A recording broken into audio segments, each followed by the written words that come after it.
Hello and welcome to a somber, depressing Managing Madrid post-game podcast. This is following the 4-0 defeat to Barcelona. We're all here. It's going to be a therapy session. It's not going to be the usual high energy that we're all used to, but we do have Kiyan Sobhani and Arvind on the pod, and Kiyan's actually still at the Santiago Bernabeu right now as I speak. He's tuning in for first 30 minutes or so of this podcast to give his initial reaction. And so, Kiyan, given that you're short for time, why don't you start us off here? Yeah, and I'll just unmute my microphone. You probably can still hear Barca fans singing at the top. They're the only ones left in the stadium. I could just I'm going to say a few things about the experience, and I'll leave the much harder tactical analysis to you guys after I log off, because I'm not sure how long I can sit here for. But and good luck with that, by the way, because I don't think that there's many fun things to talk about. It's just pure horror. But I will just my experience was this was the worst night at the office for me since the Ajax 4-1. There was the pandemic, so I wasn't here for the Chelsea. And I honestly can't remember a night this was similar to the Ajax game, not in the state of the game and the magnitude and what was at stake. Obviously, this is a league game where the league is probably wrapped up even after this bloodbath. But the Ajax game, the similarities were that basically the small contingent of away fans took over the whole stadium. It was embarrassing, a lot of delays. And we just got ripped apart. And some people are comparing this to the 5-0 to the 6-2. I think this in a way is more surreal, because at least those ones you could say you lost to an incredible Barca team. And I'm not saying that this Barca team is bad. Obviously, they're very good. But the gulf in class between these two teams should not have been what it was today. And to me, it was a tactical failure. I can't believe how much Ancelotti got wrong. And you guys are going to break down far more details than I will. I didn't see any replays here. I probably am misremembering a bunch of sequences. I actually thought the Vinicius thing was a penalty. I didn't even see the replay to know that he dove. I just read it on Twitter that he dove. I didn't know that. But I thought the lineup, starting 11, was good. I saw the lineup. I actually had a conversation with Steve McManaman, who was sitting not too far behind me about it. We both liked it. And but I think the problem was not the lineup. The problem was the scheme. If you look at it, how the hell every single player rotated playing center back and center forward at some point in this game. Modric and Kroos played center forward. At one point, Casemiro played center forward. Camavinga, Efere, and Casemiro all played center back at various points in this game. The structure was a mess. The pressing was a mess. Every time Barca had the ball coming out the back, De Jong and Busquets were available between the lines, completely wide open. No one marked them. They did whatever the fuck they wanted to do. And then you fast forward, and at halftime, you see Camavinga and Mariano warming up. Okay, so we, all three of us on this pod probably don't understand why Mariano's ahead of Jovic in the pecking order, but fine, you at least get a target man or whatever. Camavinga we all love, but then you see what he actually does is he goes to three at the back, because I saw it right away, because the way Real Madrid was starting the second half was Nacho goes right center back, and then you got Militao and Alaba three at the back, and then you had Camavinga drop in as a pseudo center back, and then the entire second half was just up until the 53rd minute, where we went down 4-0. People were leaving the stadium at that point. We were just conceding breakaways, and if it wasn't that, we had the ball with Camavinga and Casemiro playing quarterback deep in our box with no plan, no organization.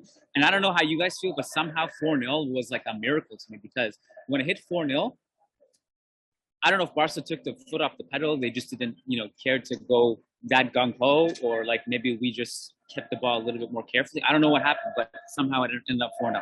So sorry for the incoherent stuff. I'm going to mute my microphone now so you guys can talk over these Barca fans.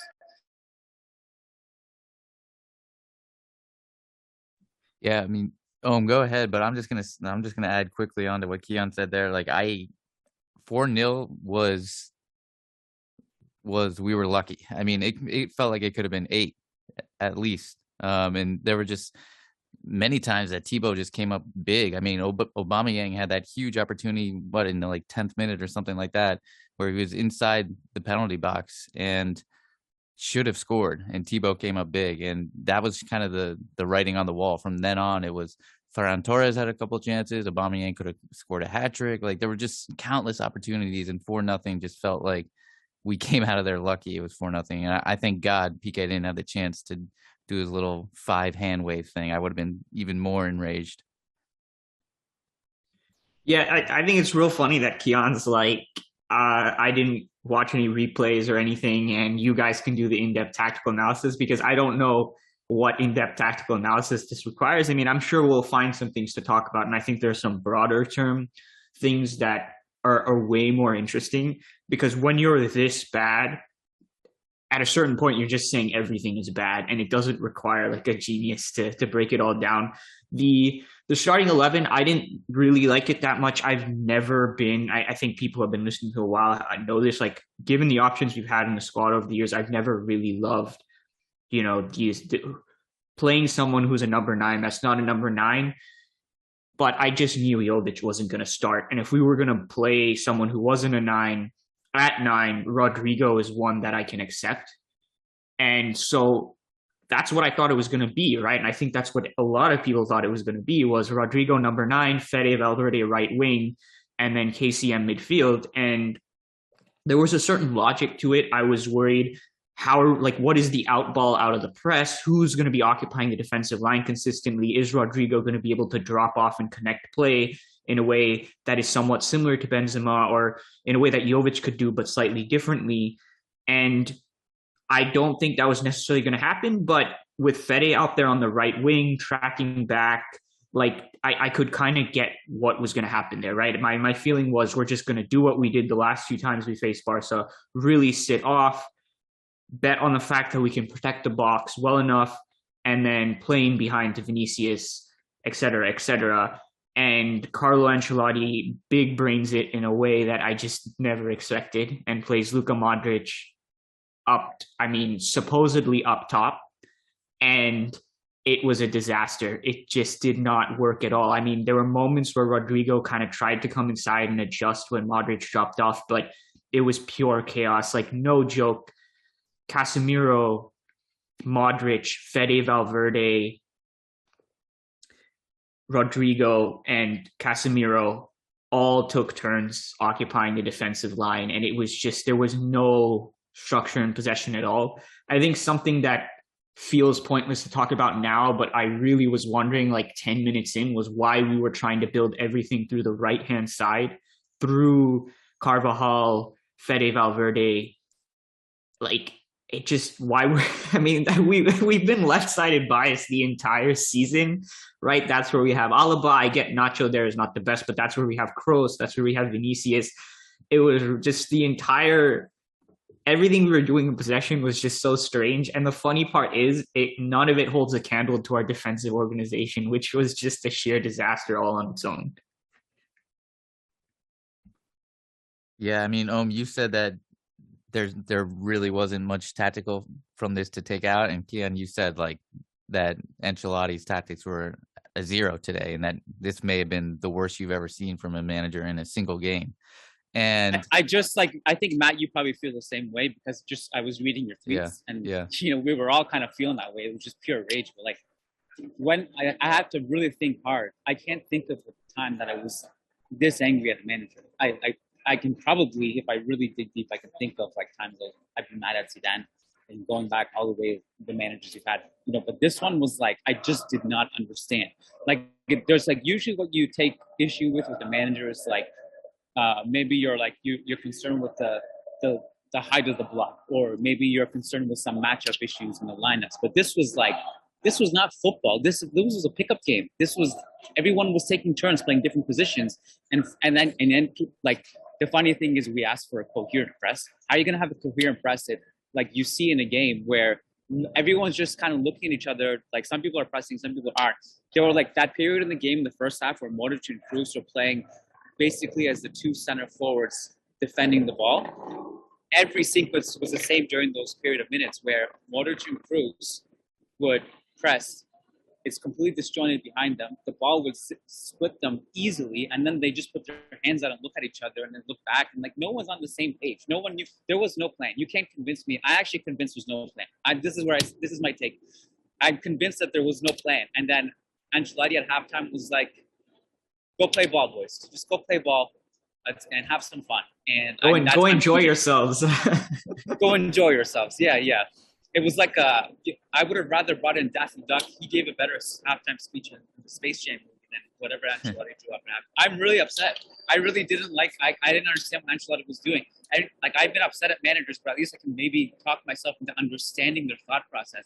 But can you guys understand the thought process of what was going on through his head? Like, what were the decisions? What was the plan at halftime? The thing that's so infuriating too is that it was clear, it was evident, even 10 minutes in, 15 minutes in, that this was not working, that we were getting torn apart. He tried to pack the midfield, yet the midfield had like 3 separate lines within it, and was the space that either Casemiro or Valverde would usually occupy there was always a free Barcelona player. It looked like they had the numerical superiority, when in reality we had like 5 or 6 players actually playing in midfield, and you would never have guessed it. And the press was just totally incoherent, like totally disorganized. Fede was trying to man mark Pedri at times, but then there would just be a free Barcelona player in the midfield every single time, whether it be De Jong or Aubameyang coming almost as a withdrawn forward. And so, yeah, it was an absolute mess, and you knew it wasn't working, yet Carlo didn't make any changes. And he actually made it worse at halftime. And I know you pointed that out, Kiyan, on Twitter, that like he subs in Camavinga, goes to a back 3, subs in Mariano, but it actually made it worse because he went even more gung-ho on the press, and it just made it all the more easier for Barca to play through it and get more clear-cut opportunities. I think we've seen from Ancelotti is he hasn't been able to like decide what he wants to do with this team. First, we started high pressing. It didn't work out. So he went to this low block counterattacking team. Then that didn't really work out, and he got exposed by PSG. And so then he tried to switch it again, and it still didn't really work out against PSG. But Modric and Benzema transcended in the final 30 minutes, and Camavinga and Rodrigo brought some energy, and that was enough for us to turn that tide around, along with PSG's just ultimate meltdown. But if we look back over the course of the season, like Ancelotti really hasn't decided what he wants to do with this team. And we're how many months in? 7, 8 months? Like this is what we've led to, trying to implement a press in late March against a Barcelona team that's now easily playing through it. Yeah, and so the thing with like offense, right, is if you see a bunch of people shifting around and a lot of people in different positions, this is not always the case, and I'd argue it's maybe changing in modern times, but you can kind of argue that's a good thing to disorganize the defense. But when your defense has multiple different looks in all phases of defense, that is almost never a good thing. In fact, I don't know if I can point out a single time where that indicates that the structure is clear and that you're going to be able to stop the other team from creating chances, right? So the general idea, it did seem like, was to have Kroos stepping up to contest the center backs, but his defensive role was chaotic as hell because it looked like he kind of needed to recover back because he needed to deal with the 3 Barca central midfielders, and he just did not look sure from the off about whether this was a good idea, him stepping out of midfield. So he was just always in no man's land. It was never clear who was supposed to take Busquets, if anyone was to take him at all. At certain points, I saw Casemiro stepping up to the center backs. Fede was going up as well. It was a complete mess. All of our 4 midfielders on the pitch had completely different ideas about what they were supposed to do, how they were supposed to adapt.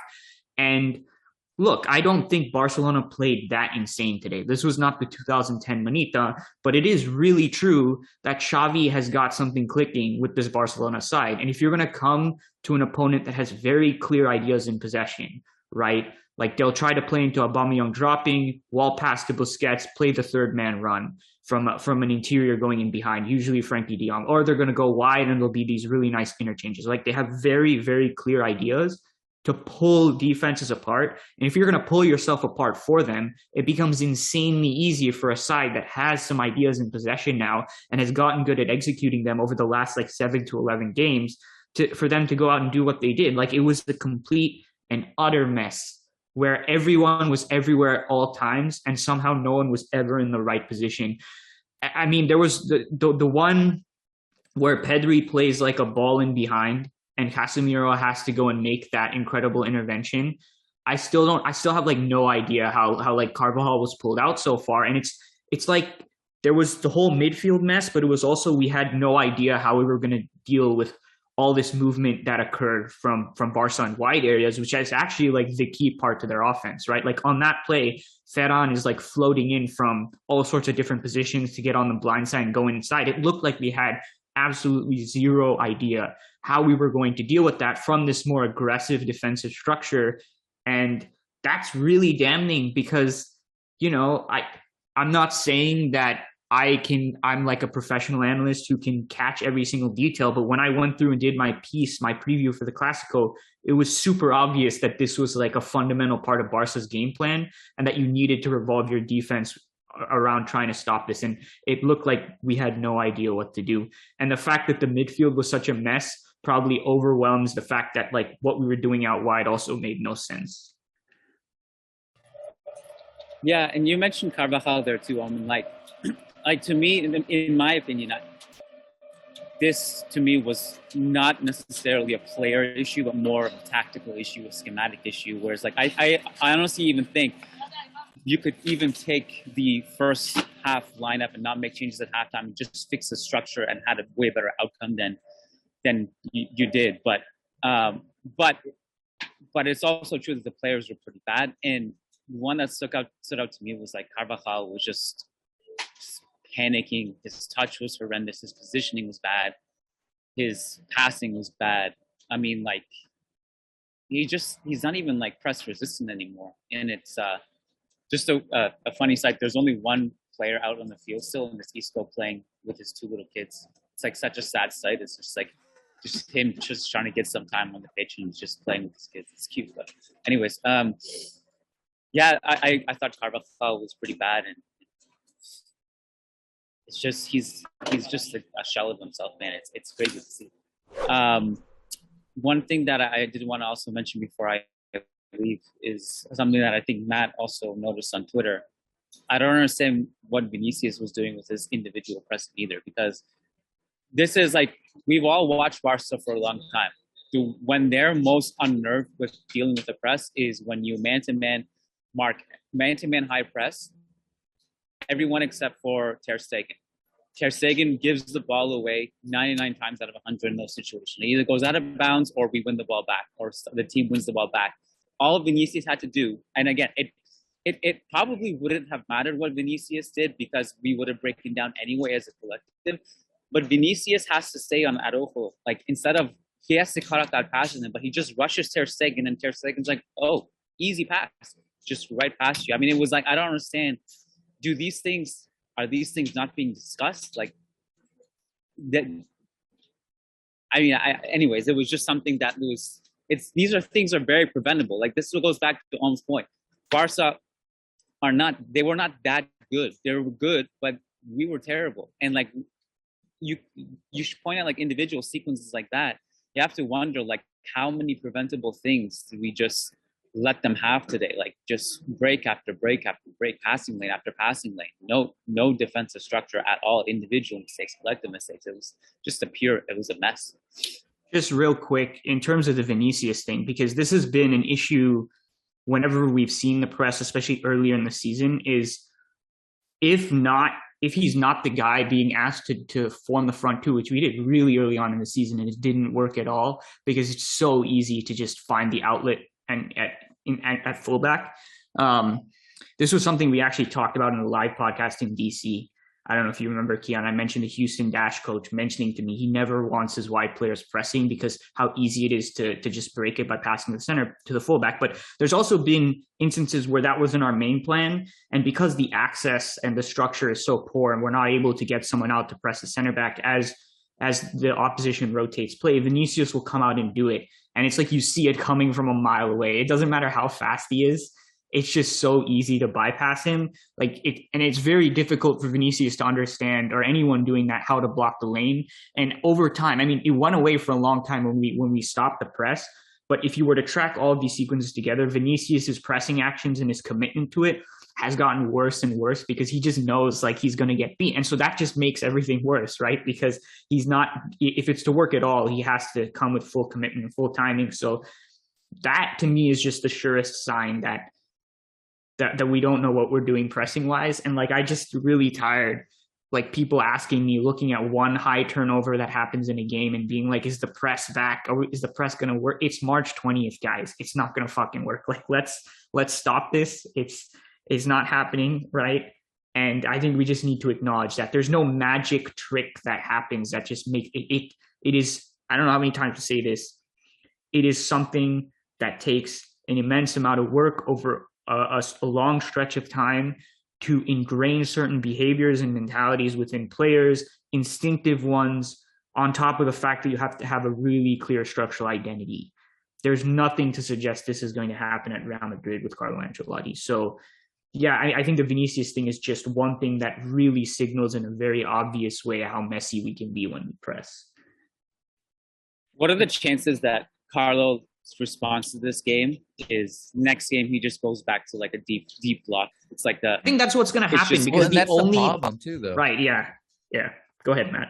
Well, no. I mean, that's the problem with this whole season is like he can't figure out what he wants to do. He keeps flip-flopping. He's a conservative manager, and he's never taken, like, this whole season, what have we been harping about? Okay, you're not going to rotate the players. Well, then when somebody gets injured, like a key player like Benzema or Vinicius or whoever it may be, then we're going to be in a really tough spot because whoever you're bringing in or what you're going to have to do a system change if you don't want to use them, then the team, it's just not going to function. Sure enough, what happens in an important match, and it happened in the PSG first leg. It happened against Athletic Bilbao in the Cup without Benzema.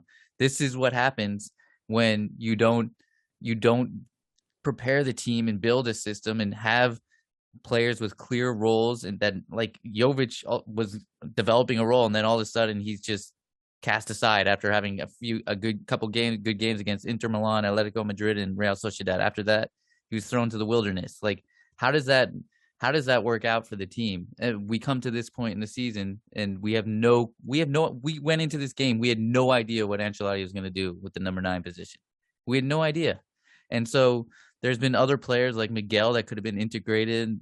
Antonio Blanco, he played. I'm not saying he should have played this game or anything like that, but what I'm saying is, like, he played well last year when he got the opportunities. He could be part of the squad. He could be part of the rotation. Like, that would give a backup to Casemiro and allow Camavinga to play in his natural position. So I just feel like there were a lot of things where we've been talking about it and we've been saying these are underlying issues, but now it really all comes to the forefront when you get absolutely destroyed by Barcelona 4-0 at the Santiago Bernabeu.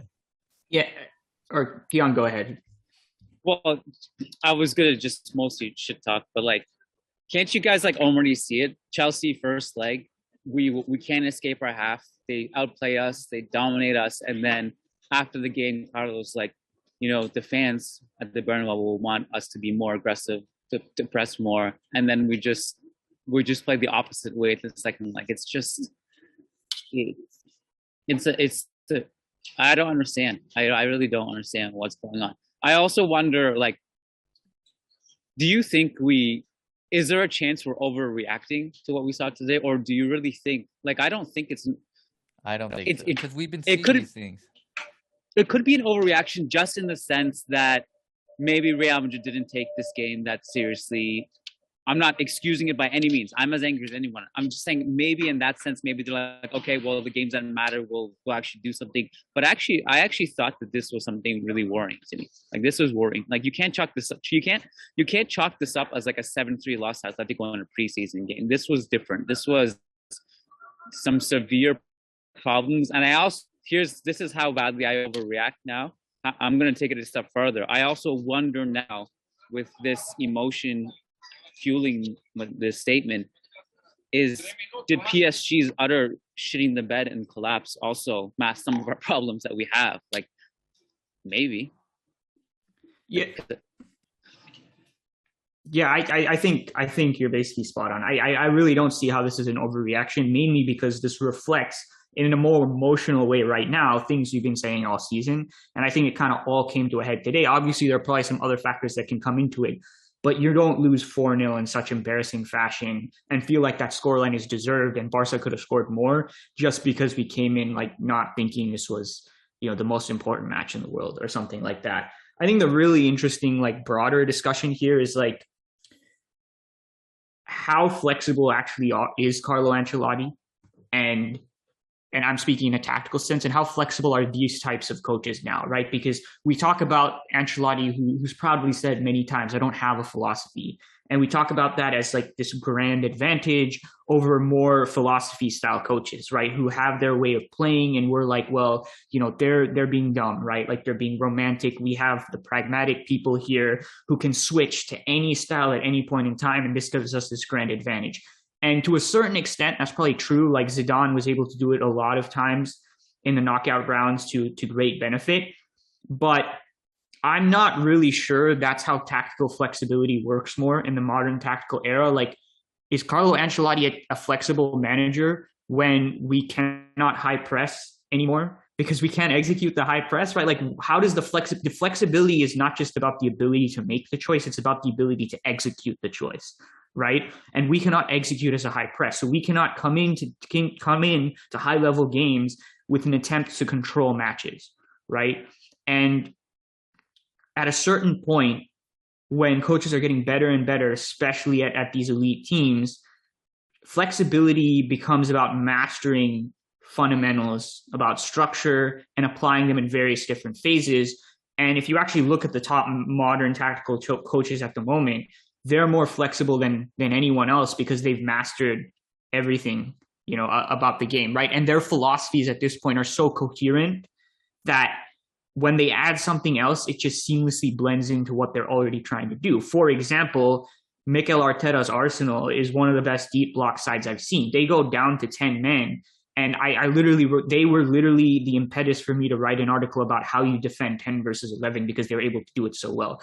Even when they have 11 on the pitch, for example, when they played Liverpool and before Liverpool were able to have that little bit of quality for the first half, like they had stopped the best offensive side in the world in terms of expected goals, just completely shut them down with the huge talent disparity, right? And they were that good as a defensive block team when, in general, Mikel Arteta's Arsenal is a high-pressing, possession-based, tiki-taka, blah, blah, blah side, and they could just switch to that like that. Thomas Tuchel came in and turned Chelsea into arguably the best defensive, mid-block, deep-block side in particular moments last season. And he came with a reputation from Dortmund as being like the positional play, sexy possession stuff coach and a high pressing coach as well. Remember, his direct influence comes from Ralf Rangnick, right? And then he turned around and instituted an incredible deep block at Chelsea that took them to the Champions League title. Even Pep Guardiola in that 2021 season, when high pressing no longer really worked because of COVID ball, turned City into a proper defensive unit who had to defend in their own half in particular periods, right? A different looking example would be Jurgen Klopp, right? Who, to a certain extent, found that his intense high pressing, gegenpressing style was not sustainable over the course of many years.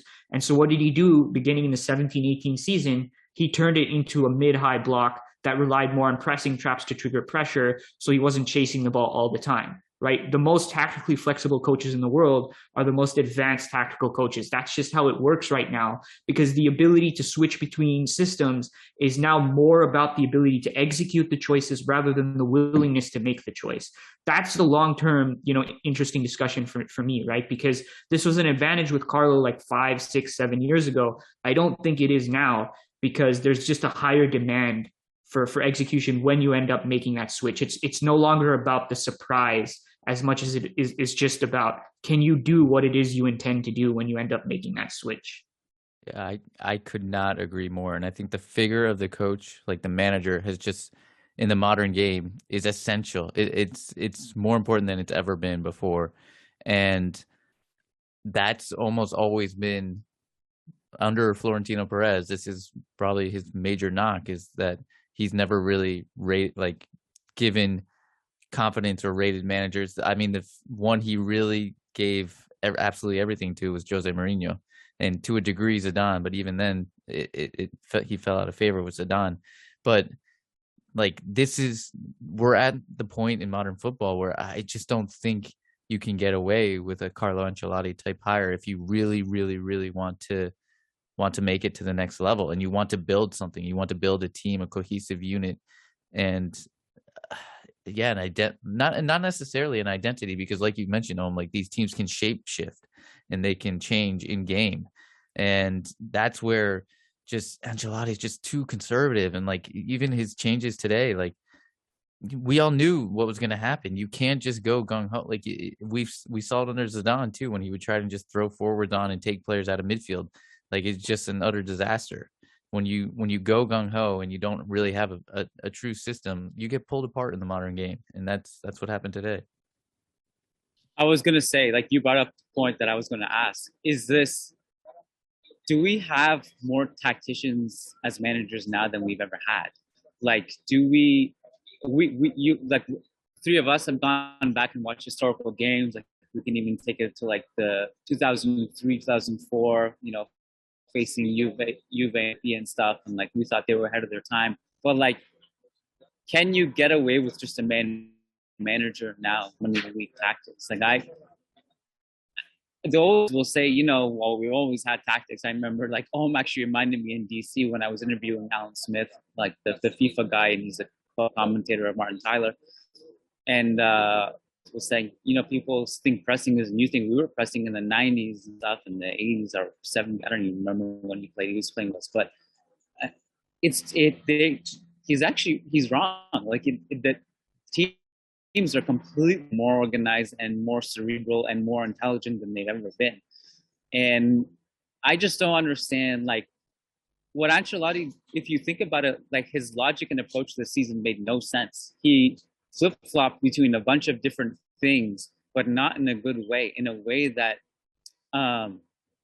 we just couldn't look. Let's be honest, what Xavi has done at Barcelona has completely proven the point. You can figure out a press in a very short period of time, and Xavi could do it and Carlo couldn't. And you can't look at Barca's squad and be like, well, they were ingrained since childhood to do that. Like, this is a mishmash of players that we all thought were kind of washed and like not efficient, and Xavi's made it work. And you can't tell me that their squad is better than ours. So he's proven that it can happen. So Ancelotti, this was just a bad look for him all around. It's just a humiliation.